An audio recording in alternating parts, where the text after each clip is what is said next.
Bolcom pour avoir une bonne communication. Bolcom, bienvenue chez vous. Messieurs, dames, mesdames, mesdemoiselles, messieurs, bonsoir à toutes et à tous et bienvenue au Centre culturel de Diourbel. Nous avons l'honneur et le plaisir véritablement de vous retrouver.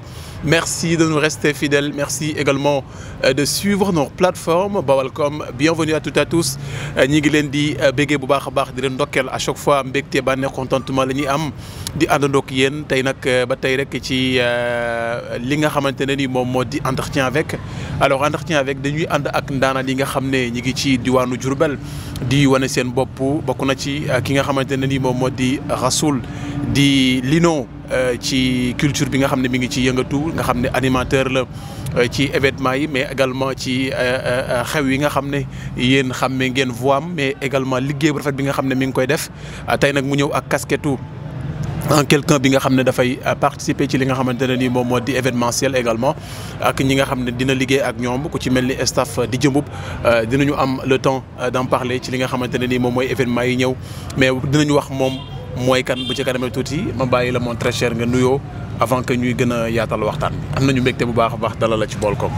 waaw salaamaaleykum Diourbel salaamaaleykum àdduna maa ngi lay nuyu bu baax a baax Alzi di kontaanee initiative bi nga def nii muy invitation bi di kontaan aussi si Bolcom site bi nga xam ne site Diourbel yëpp la site Bawol yëpp la ñu koy béggee aussi si liggéey bu am solo bi ngeen di def Diourbel waaw man je me nomme Seydina Aliou Sylla ñu may wax DJ Lino ci showbiz bi yooyu noonu si événement yi ma dëkk Diourbel juddoo Diourbel yaroo Diourbel màggee Diourbel nekk xale boo xam ne il a un chemin à suivre daal ci wàllum animation nekk si boobu ba léegi depuis presque 7 ans ma nekk si di si yëngatu voilà peut-être xam naa ne bu ñu gënee waxtaan ba gën a yaatal aussi dina am yu bëree bëri yuñ si xam mais daal l'essentiel mooy man la Aliou Sylla. Aliou Sylla waaw nekk animateur fii ci diwaanu Diourbel. nekk quelqu'un boo xam ne aussi ku bëgg Diourbel la. comme ni nga waxee sànq lépp lu Diourbel di am ci wàllum événement bëgg naa di si yëngatu. wala ñu siy gis sama xar kanam parce que jàpp naa ne ñun lépp si dans le Bawol kon lu Diourbel di am rek ñu dañ see war a bokk tamit aussi. Alors c'est un animateur, il est pétri de talent, il a une très belle voix. di def li nga xamante ne ni moom moo di animation merveilleusement bien vous le connaissez véritablement à travers les événements lépp loo xamante ne ni moom mooy ambiance moom moo ci tee donc du rek un DJ boo xam ne day yor micro di wax mais tey suñu xoolee ci côté logistique également ci wàllu régie dafay liggéey bu baax a baax ci wàllu mix et c'est très important c'est un animateur qui est complet mën nañu ko waxee noonu alors d'où vient la passion de l'animation fan la passion bi jógee avant que ñu ñëw ci le vif du sujet véritablement. waaw laaj nga ma lu ma sawar tontu parce que boo nee animation déjà li si jiitu si animation mooy bëgg-bëgg bi. te man loolu dama ko am depuis ma nekk xale depuis bi may jàng doon ko ne suivre ma ko woon sax mais doon am si amour bi. su ma romboon nii sax si xew wala dara dégg musique bi man tant que taxawuma si consommer si du ma am jàmm. mu nekk benn affaire bu mu bëggoon mais aussi j'avais pas l'opportunité parce que pendant ces temps maa ngi nekkoon ak sama papa di ñaan yàlla xare ko àjjana. moom bépp jullit bu mu fa fekk mbaa bu ko fa fekk. jamono jooju mu ngi dund te aussi am na yoo xam ne boo koy def il faut que nga am sa autorisation parent bëggu ko woon. bëggul woon boog may taxawal parce que boobu jàng rek lañ ma santoon. pendant ce temps ñuy continuer la vie continue ñuy nekk si loolu ba instant bu ma bàyyee jàng tombé ak sama papa décédé. may nekk parfois di nekk si événement yi mais boobu ba léegi taxuloon ma nekk animateur. juste une fois laa toog ak sama benn grand boo xam ne si moom laa nekk nii man ak moom ñooy liggéey. si côté boobu muy Ousseynou Gaye un grand que je respecte beaucoup bu dëkk Kër Baye Laay boo xam ne aussi moom tamit si yooyu la doon yëngatu.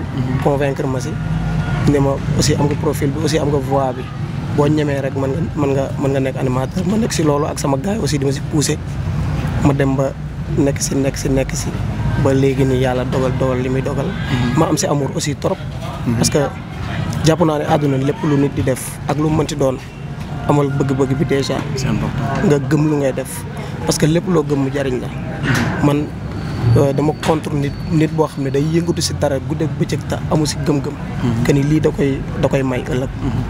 man si loolu laa nekk si lancé boobu laa nekk moo tax am na peut-être plein de métiers yoo xam ne ñu ngi si àdduna bi mais ku nekk ak sa destin ak lu yàlla dogal si sa jëmm ji te loolu dama ko nangu carrément aussi di si nekk di si liggéey jàpp naa ne lépp lu may amee ëllëg muy lu ma nit di nawee wala lu may ñëwee si animation laa koy amee. D'accord. Man gëm-gëm boobu laa am. D'accord. Tu as fait 7 ans de carrière gis nañu les 7 ans de carrière du benn fan du ñaari fan quand même les moments difficiles et les moments de bonheur que vous avez vécu à travers donc votre carrière tey boo ci ñëwaat un petit peu lan nga ñu mën wax ci loolu côté boobu.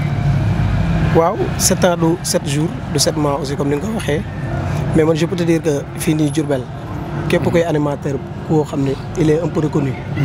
wala képp koo xam ne yaa ngi yëngatu si wàllum animation ku nit ñi di xam fii Diourbel mën naa ne man maay seen caat maa si mujjee dugg.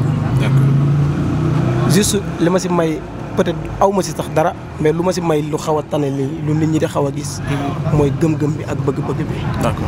aussi tamit nit ci lépp lu muy nekk di si yëngatu forcément dina si dajeek ay obstacle dina si dajeek lu ko neex dina si dajeek lu ko naqari mais quel soit alpha da ngay dëgër rek nga taxaw gëm ni ci lii nga nekk nii moo lay jariñ parce que loolu yëpp ay épreuve la adduna amul dara lu yomb kii toog chaque jour sax ñu koy jox bu yàggee dina am lu ko métti si boppam parce que chaque jour di tal loxo ñu lay jox sax neexul moo tax dañ si am lu ñuy métti depuis surtout aussi bi ñuy doog a démarrer doon nañ si am lu ñuy métti parfois ñu taxaw si géew dal nañu ba taay taxaw si géew nit gis la après dem wax ko say parents aussi man tamit mu nekk si benn famille boo xam ni on est bien éduqué si côté religion aussi sama papa nekkoon ku gëm loolu nekkoon jàngkatu alxuraan aussi daan ko jàngale ñëpp xam ko Diourbel plus particulièrement Kër Baay Laay bi may doog a door nit ñi dañ ma doon gis si biir xew wala dara mu jaaxal leen waaw mu jaaxal leen trop ñu dem ne maire bi sama yaay sa doom bi ngay bàyyi muy dem si xew yi di wax mel ni géwél feere noonu te doo géwél quoi mais waaw te du ma géwél moom mais loolu yàlla la loolu yàlla moo koy dogal moom aussi mu nekk une mère boo xam ne une mère compréhensive boo jigéen boo xam ne sama yaay aussi ma koy nuyu de passage. sa diggante ak moom voilà loolu aussi dañ ciy rebondir un petit peu parce qu'on a vu que vous avez de l'amour envers votre mère gis nañu la à chaque fois bañ na ba noonu lañ lay dàkkanteleel donc lin bu yaar na koy alors attachement boobu noonu nan nga ñu koy expliquer parce que gis nañ ne ñëpp moom lañ lay dàkkantele quand même yaar na koy. waaw kooku moom je l'aime énormément kooku moom maanaam dafa am lu bëree bëri loo xam ne c'est pas facile à dire mais pardon su may wax si moom day am yu bëree bëri yoo xam ne day traversé sama xel sama bopp te mën na xaw a yàq émission bi tuuti parce que dafa nekk jigéen boo xam ne jigéen bu baax sama yaay du li ma jur de mais yaay bu bëgg njabootam la c'est important yaay boo xam ne du déggal dara njabootam si àll bi ñëw accuser leen wala mu dal seen kaw ku dal ku teey ak lépp lu mën a xew li ma la doon wax léegi nit da doon ñëw si moom ne ko sa doom bi waru ko bàyyi mu def lii parce que métier bii dafa bëri lu si am day taxawaalu day def lii day deflee mais lu mu si mën a dégg damay woo ba ma ñëw mu toog ñaaxaat ma du ma wax ne diw nee na de mais damay ñaaxaat lii nga nekk te mën naa ko waat si yàlla ne bu fekkoon ba ma si dugg amoon na si benn sentiment de dugg ma bàyyi ko kon kenn du ma xam tey si loolu mais dañoo toog ñu waxtaan man ak moom lu yàgg ñu weccoonte ay xalaat mu laaj ma lan moo la si dugal ma ne ko bëgg du ma ñaan kenn du ma soxlaal kenn du ma taxaw di yaakaar dara si kenn soxla bu ma am fajal ko sama bopp mu ñaax ma ci wax ma ci loo xam ne ba léegi moo nekk sama bopp te ba léegi noonu laay doxee bu ci def mukk lu lay xeebee bu si wax mukk lu koy gaañ wala lu mu lay xeebee te lépp loo ci am na nga ko bokk ak nit ñi te barke Cheikhul Khadim loolu day des sama bopp ba léegi moo tax ma gën ko jàpp même li mu nekkul sama yaay dama ko jàpp parce que dama ko nawloo daf may conseiller daf may wax lu baax du dégg dara si àll bi ñëw accusé ma dina ma laaj ma wax ko te su lépp lu ma ko wax dañ siy diisoo man ak moom su jaadoo mu ne ma jaadu na su jaaduwul mu ne ma jaaduwul nekk sama xarit di ko ñaanal yàlla may ko gudd fan ak wér ak bépp yaay. Alors c'est un animateur, c'est quelqu'un que l'on connaît véritablement à Diourbel. Il fait un travail remarquable et magnifique à travers les événements, à travers sa belle et douce voix. Il nous donne du plaisir. Il se nomme tout simplement DJ Lino. Vous le savez bien, vous l'avez aimé, vous l'avez propulsé au-devant de la scène.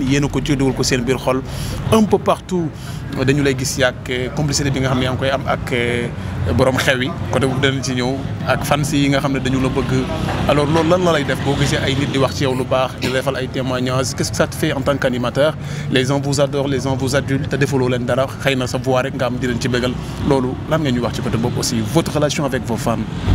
waaw loolu dijee loolu yàlla la rek. yaakaar naa ne nit lépp lu muy yëngatu di ko yëngatul ci ay nit bu sañoon ku mu ko defal ba noppi ci yow nga am si moom xol bu sedd. loolu lañ siy jublu te aussi am na loo xam ne yow say acte la mais li muy signifié loolu yàlla moom moo koy dogal. d'accord parfois nga defal nit loo xam ne jàpp nga ni neex na ko léeg-léeg du ko neex léeg-léeg nga defal nit loo xam ne yow da nga ko xeeb fekk lu rëy la si moom. mais loolu yëpp dogalu suñu borom la. juste complicité bi ñuy am ak suñuy fans mooy nit bu jël xaalisam engagé la bàyyi fi ñu bëri wala téléphone wala mu dox ñëw ba sa kër wala dama laa seetaan wala dama laa dégg wala dama laa gis li ngay def neex ma am lii bëgg nga ñëw animel ma ko wala bëgg nga ñëw defal ma ambiance defal ma comme li ngay defal samay morom li may gis kooku même su ngeen jubawut ci prix sax amoo fay am. parce que déjà daf la choisir te loolu je peux dire que confiance la bu mu am si yow parce que Diourbel aussi y a pas mal d'animateurs. à ton âge ñu lay choisir. en plus comme li ma la wax sànq maa fi nekk animateur boo xam ne maa fi mujjee ñëw si domaine boobu. gars yi mënuñu la de. si ñi te non gars yi ñoo ma mën sax fuuf aller retour. mais ay ñoom Ndiaye ay ñoom Tafa gars yi mënuñu la de. non Ndiaye sax gars yi nee na yaa nekk ci kaw quoi. non mais Ndiaye sax je le salue de passage sama grand bu baax la moom aussi. xamante nañ depuis bu yàgg. mu nekk aussi grand boo xam ne grand bu cool la il ne change pas aussi di ma xelal lu bëri. léeg-léeg ma toog ba mu yàgg mu passé ma un appel wax ak man waxtaan ak man ñaax ma dolli ma di ko wax ni Diourbel moom ñun ñoo bokk lépp juste du nekkut genre dañuy xeex wala dañuy dalante. noonu showbiz la en fait. noonu la demee yow xam nga parce que showbiz bi mooy. man ki ma engagé. li mu bëgg laa koy defal en plus damay defalaale li nit ñi di seetaan bëgg. parce que buñ la xasee engagé si dara si xew nga dem fa defalatoo kii la engagé mais yaa ngi defal ki nga xam ne sax gisoo ko. te moom mi ngi lay gis. tu fais ton travail. parce que daf ñuy dal lu bari nga dem jouer nit ba pare. ak noo jëlee programme am noo ko cofee am na koy seetaan noonu la koy gisee day toog wax ni kii du ma animel parce que lii la defal. kii neexuma nga jëlal nit programme ñëw am noo fa defee am noo ko defee keneen gis na fa ne. kii kat ni muy liggéey damaa neex ñëw engagé la parce que lépp si nit ki li muy dégagé si bëgg-bëggu métier am la. te lu aussi loolu man dama si gën a sant yàlla parce que yàlla dogal na ni képp ku ma xam nga may fréquenté même su ma fréquenté benn yoon. nga fekk ma si biir géew wala nga fekk ma si événement bu mën a doon. suñ ci paree di nga ma jox benn respect bi parce que da ngay gis ni kii day dégagé benn amour si métier am. day dégager benn engagement ci métier boo xam ne. c'est autre chose te jàpp naa ne nit fépp fu mu bëgg a àgg ëllëg. ci lim nekk na ko gëm respecté ko di ko defee comme ni mu ko waree. incha allah rabi yàlla dina ko si fekk si loolu rek complicité boobu rek moom suñu diggante ak suñuy fans. gëm-gëm bi ak bëgg-bëgg. D'accord. Alors nous parlerons certainement de showbiz. Actuellement le showbiz à Diourbel est un peu mouvementé donc gis nañu les polémiques yi nga xamante ne ni bi ñu defee les. Comment dirais-je là, les partages des images. Donc actuellement, ça fait le buzz un peu partout à Diourbel. L'affiche de Wally Ballago Seck, Samba Diarra Mbaye, Dip Doundou Guiss. 3 artistes, des ténors de la musique sénégalaise qui seront certainement à Diourbel. Et coïncidence boobu noonu, tout le monde en parle. Nan nga defee analyse en tant que quelqu'un boo xam ne tu fais partie donc de l'autre camp ci côté Dj Mboup yéen a fi war a indi artiste boo xam ne min na Diourbel di Samba Diarra Mbaye ñu gis également Dj Mboup staff Dj Mboup ñoom tam yàgg a tàmm di ñu indil ay artistes yu mag bu ñu ko defee dund guleet alors le pourquoi ngeen ñëw ci tabaski bi d'abord. waaw aussi Elzi loolu dinaa ci sawar a tontu di nuyuwaale aussi grand Ahmed Mboup. Ahmed Mboup et son staff Mboup Events moom tamit mu nekk un grand boo xam ni un grand très cool. ku bëgg Diourbel. Elzi kooku lu mu am ci lu baax Diourbel la koy yéene. peut-être nag certains ne comprennent pas. ñu bëri comprendre luñ. mais léppam Diourbel la maa ngi koy nuyuwaale di ko char bu baax. juste événement yi man nu ma koy analyser mooy. je vais parler sax ci peut-être ci côté boo xam ne du côté li ma nekk ci benn camp bi wala genre damay wax juste parce que je suis un fan damay waxee comme en tant que fan quoi ñun Diourbel soxlawuñu événement yoo xam ne c'est pour le même jour. en plus mu nekk ay artistes yu mag Dip ku ne xam na ko. Sénégal fii ku fi yeewoo xam nga Dip Doundou Guiss. xam nga dayoom ci musique sénégalaise. ku nekk Sénégal dafa yeewoo xam nga Wally Seck. ku nekk Sénégal dafa yeewoo xam nga Samba Diarra Mbaye. te Diourbel ku ko xam-xam ni ñun suñuy événement yu mag bëriwul. qu'on se dise la vérité. te public Diourbel dañoo nekk public boo xam ne peut-être amuñu chance. c'est le même waaw amuñu chance sax di dem si yenn artistes yu mag yi mais am nañ public boo xam ne public bu show lañ dañ bëgg lu xew dañuy dem.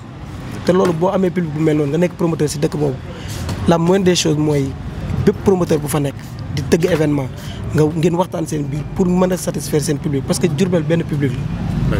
est-ce que gisoo ne également war nañu mën a am lu mel ni benn association wala benn team des promoteurs bu ko defee yenn yi nii ñu mën di ko invité quoi est-ce que gisoo ne dafa am manque de communication. boobu entre les promoteurs manque de communication totale sax.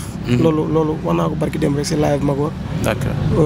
wax naa nee naa pourquoi pas ñoom promoteurs yu mag yi nga xam ne wala boog ñi nga xam ne dañoo prétendre pour nekk ay promoteurs yu mag Diourbel pourquoi pas ñu am benn association loolu yàqalul kenn événement moom parce que événement am na lu ci bëri lu ciy dëxuñu loo xam ne c'est huis clos c'est privé nit kooku waxul mënu ko xam man mën naa di liggéey ak yow si événement peut-être nga nekk promoteur ma nekk promoteur mën nañ di waxtaan toujours mais am na artiste bu ma bëgg décrocher am na démarche yu ma toll ak moom am na lu ñuy waxtaan loo xam ne yow du ma la ko wax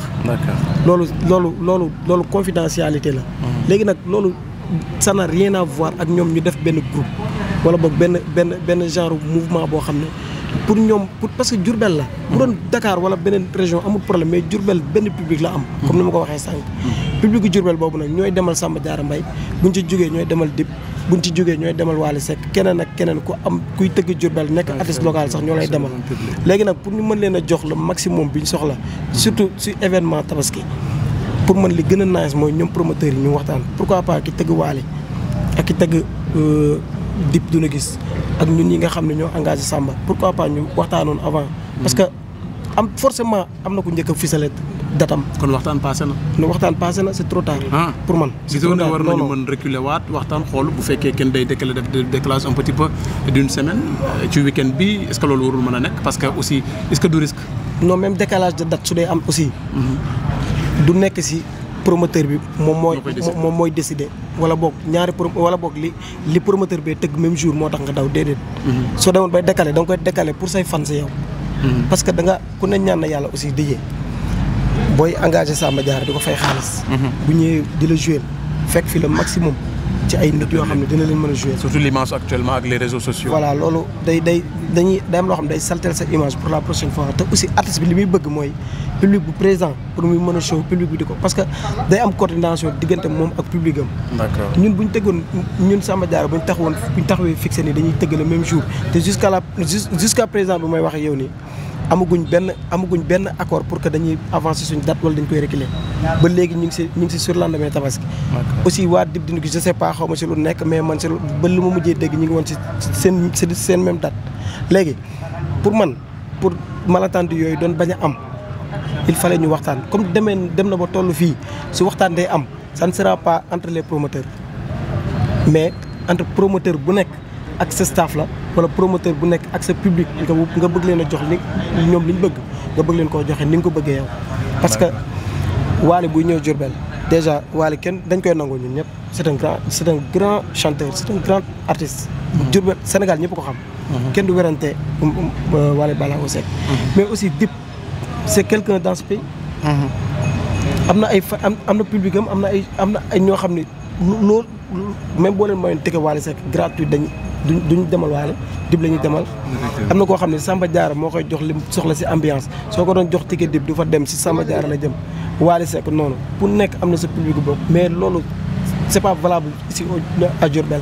Diourbel li fi valable mooy man fan laa man maay demal Dip mais su ma sañoon ginnaaw suba wala ginnaawaat suba la fi Wally di ñëw comme ça ma indiwaat leneen lu bees demaat seetaani Wally su Wally jeexalee ginnaawaati suba la Samba Diarra di ñëw ma demaat Samba Diarra au moins ñu am au moins une semaine boo xam ne ñu ngi si biir fête mais le même jour ma tëgg man Enrico tëgg waa teggi tuuma ak mur tëgg mais loolu pour man c'est pas joli quoi fii ci Diourbel.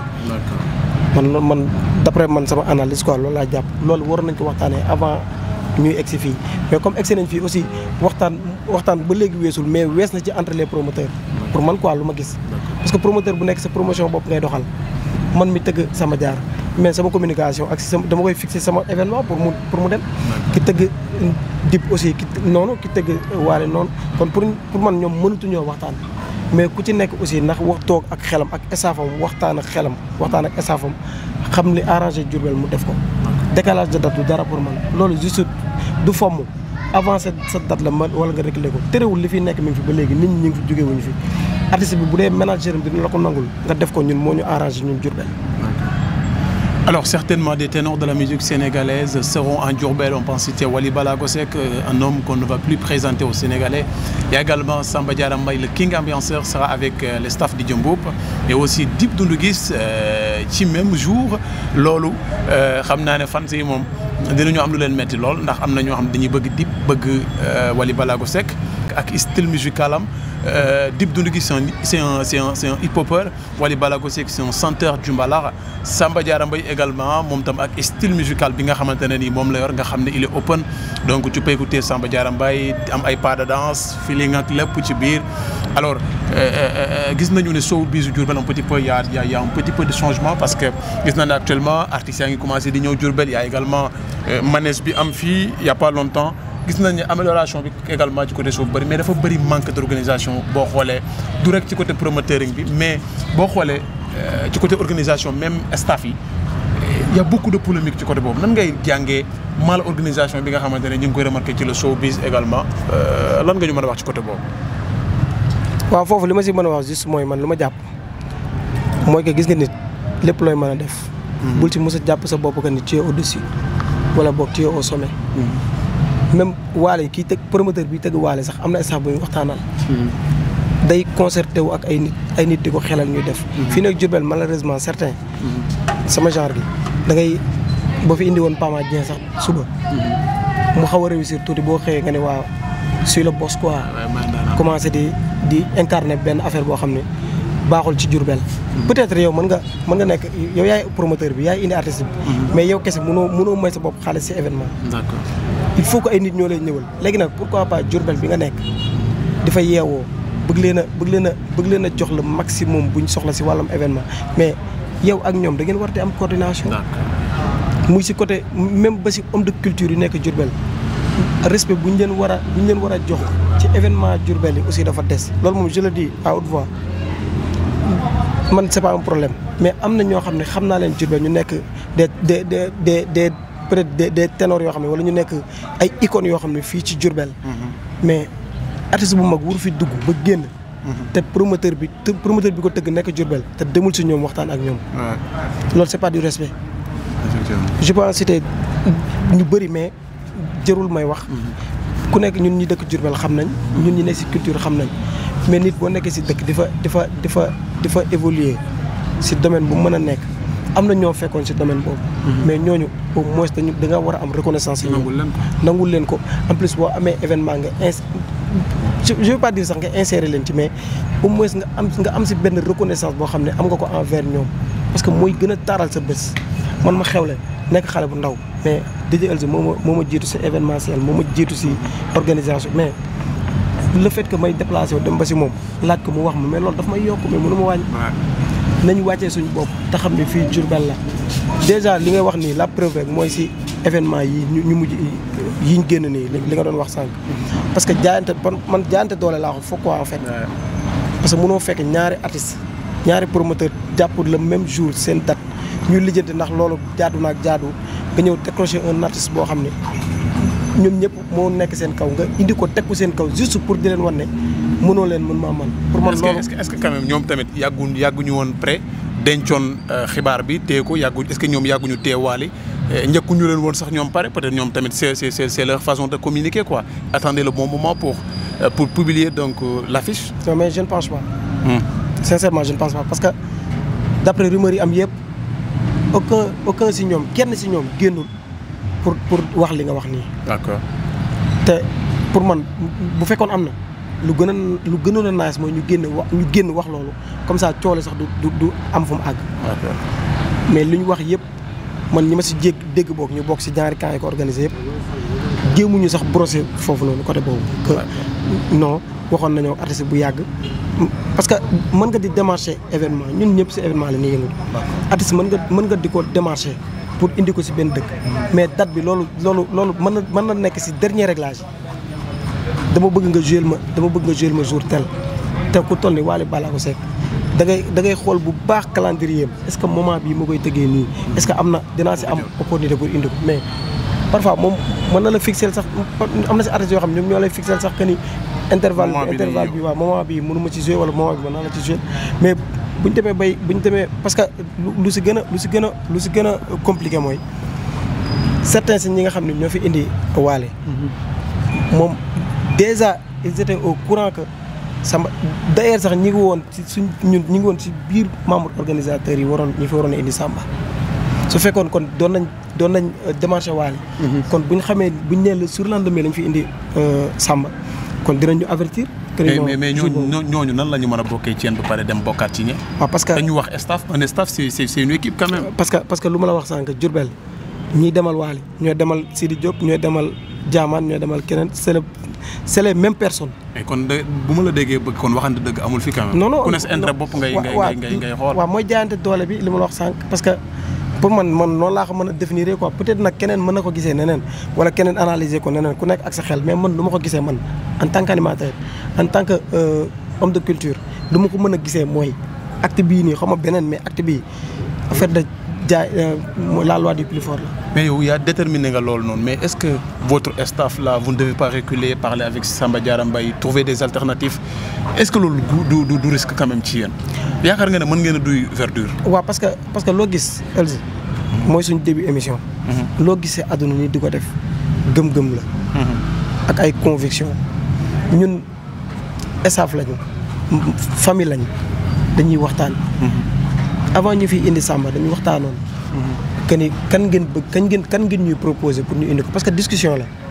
buñ ñu woon Wally Seck dañ koy démarcher. bu ñëpp ànd maase woon ne Sidi Diop dañ koy démarcher bu ñu woon kenn dañ koy def mais da nga toogoon laaj leen seen avis ñu wax la diw lañ bëgg. ñun laajaat leen ban date ñu waxtaan si date ba confirmer le surlendemain de la Tabaski lépp confirmer ñu wax ak artiste bi ba jox manager avance déjà kon foofu kale na suñu demee ba ciy changer ak lu mu mën a doon loo xam ne c'est lié à l'événement dañ ciy waxtaanaat ñoom buñ ñu joxaatee seen accord pour ñu dawal suñu date avance ko wala ñu arrière ko dañ koy defaat mais buñ ci fixé dañ koy def événement bi le même jour. te day réussir. te day man gëm naa ne day réussir. waaw non mais. Wally tëgg na Diourbel ba taay am ñu demul. Sidi Diop tëgg na fi am ñu demul. àdduna loolu kenn mënul nekk fépp c'est impossible. Wally tëgg na Diourbel ma xam ay nit ñoo xam ne seen laal bee lañ tëddi Sidi Diop tëgg na Diourbel am ñu demul. Momo Dieng ñëw na fi am ñu dem am ñu demul gis nga dans la vie. boo demee ba volonté pour def benn affaire mais xalaat ci les conséquences les risques lépp nga joué waale ko dans ta tête te nga xam ni nga si taxawee gis nga ñun ci côté communication ñun mën nañ fi indi artiste même bu ñu fi doon indi artiste local boo xam ne fii ci dëkk bi la dëkk suñ communication buñ ci taxawee ba def ko ba pare wallaahi ñëpp yëg ci seen bopp. parce que bu dul dara staff DJ Mboup dafa bëri ay hommes yoo xam ne c'est des hommes de culture yu xam événement nu muy doxee. en plus moom Ahmed mu nekk quelqu'un boo xam ne képp kuy organiser fii Diourbel ak ku mën a doon laa la je défie quiconque ak kuy mën a organiser Diourbel soo toogee ak moom mu wax la loo xamul ci événement. saay la ci kanam. trop ku xam événement la. ku xam événement nu muy doxee. wax na ma ba tàyyi ay événement yoo xam ne dañuy toog mu woo ma ba ma ñëw lin mën a ko waaw mu ne ma ñii seen événement bi duñ si génn. parce que lii ak lii wallaahi bu événement ba jeexee man damay gis leen mu wax ay faay bu amee si événement da la koy wax léegi nag ñun kooku duñu ànd ak moom di indi artiste ak ku mën a doon di indi Samba Diarra Mbaye ba pare di tiit non c'est impossible peut-être nag Wally mën na duy stade ba mu fees loolu peut-être ñoom ñi organiser yàlla loolu laa ne waaw dañuy ñëw d'accord na mais ñun aussi suñu communication dem na Mbacké dem na Bambey te Bambey gépp duñ demal Wally Seck Bambey gépp duñ ñëwal Samba Diarra d'accord naa mais loo gis tamit jaarale ko fi nga ko war a jaarale rek après li nga siy am loolu yàlla mooy décider. D'accord. Nous étions avec l'animateur mais également un des membres des staff donc du Jëmbu pour que ñu mën a partager ak yéen li nga xamante ne ni moom mooy l'information comme quoi que Samba Diarra Mbaye Wally Ballago Seck Dip Doundou Guiss dinañu ñëw ànd ak yéen bëggalante ak yéen ci la musique mais également vous donner du plaisir et de l'ambiance certainement. Samba Diarra Mbaye mi ngi jëm théâtre Verdure sur le lendemain Tabaski. Wally Ballago Seck on ne sait pas encore le lieu mais Dip Doundou Guiss on a entendu les gens disent que dina ñëw ci manège bi tout ça rien que pour donner du plaisir à l'ensemble des Bawal Bawal mais j'aimerais vraiment à ce que ñu teg dadi ci benn anam boo xam ne quand même ñëpp dañuy am la possibilité de découvrir des artistes yi nga xam ne du ñu faral di ñëw fii lu bari alors amoon nañu mbégte bànneex contentement invité partager également le plateau avec un quelqu'un que les Diourbellois aiment et adorent DJ Lino mais également Rasoul bi bokk ci staff di Jëmbu. En tout cas, c'est un plaisir de partager avec vous. Ah, merci beaucoup DJ man aussi ça a été un réel plaisir de partager ces moments avec vous waa Baolcom di leen jaajëfal bu baax a baax di rafetlu aussi liggéey bi ngeen di def fii Diourbel di féliciter bu baax a baax le PDG Kagou moom wax dëgg yàlla Diourbel bu ñu amoon 10 mel ni moom léegi Diourbel nekk à l'avance quoi sincèrement parler aussi di kontaan si yow DJ Elzi di gis aussi sa taxawaay fii Diourbel si événement yi si lépp loo xamante ni Diourbel soxla na ko si wàllu culture di gis sa taxawaay dañ ñaan yàlla aussi yàlla gën a dëgëral gën a yokk kattan ak mën-mën parce que aussi Diourbel lii la soxla Diourbel li mu soxla mooy di ay nit yoo xam ne dañuy taxawal seen dëkk di jéem a yëkkati seen dëkk te yéen ci loolu ngeen nekk xool comme chaque jour foo leen gis ñuy dox di dem si luy avancé loo Diourbel rek ak luy fësal taaru Diourbel si la ñuy dox kon chapeau à vous en tout cas maa ngi remercier waa Diourbel ñëpp di remercier centre culturel bii ñu nekk di gërëm aussi ñëpp ñoo xam ne c'est des internautes yu ñu toogoon di ñu seetaan si émission bi nii di kontaan bu baax a baax si invitation bi di ko rafetlu aussi di kontaan si staff bi Jëmbu Ahmed di kontaan si yow moom chapeau à toi quoi yow yàlla sa jàmm yàgg ati jaajëf. Alors c'était un plaisir de partager avec DJ Lino votre ami et frère votre animateur du peuple actuellement mi ngi def un travail remarquable et magnifique toujours un plaisir véritablement de venir vous servir ci Baolcom continuez d'aimer de partager n'oubliez pas d'abonner également abonner rendez-vous ci beneen numéro ak DJ Elzi c'était un plaisir merci à toutes et à tous ciao.